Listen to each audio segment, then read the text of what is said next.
Hey guys, in this video I'm going to show you to see your old stories on Facebook. So if you posted an old story a while ago, but you want to see it, or you just want to see all your old stories that you've ever posted, I'm going to show you guys how to do that in this video today. So first things first, before you do anything else, make sure that your Facebook app is completely updated. If it's not completely updated, it may be a little bit different from mine, so it might not work as well. But once you update it, head over to the Facebook app. And once you're here, you're going to want to go to your profile. So you can actually do that by clicking on the three bars in the bottom right corner of your screen, or the top if you're on Android, and then clicking on your profile at the very top of the screen once you are on the menu. You'll be brought to this page here, and once you're on this page, you're going to want to click on the three dots right next to Edit Profile. If you click on the three dots right next to Edit Profile, it'll bring you to this page right here, which is Profile Settings.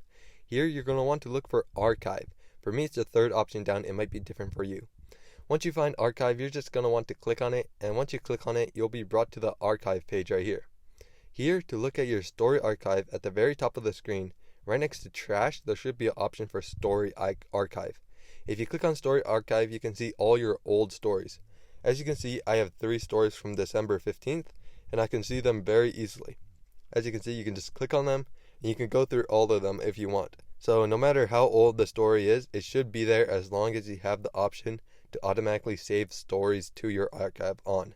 So this is how you see your old stories on Facebook.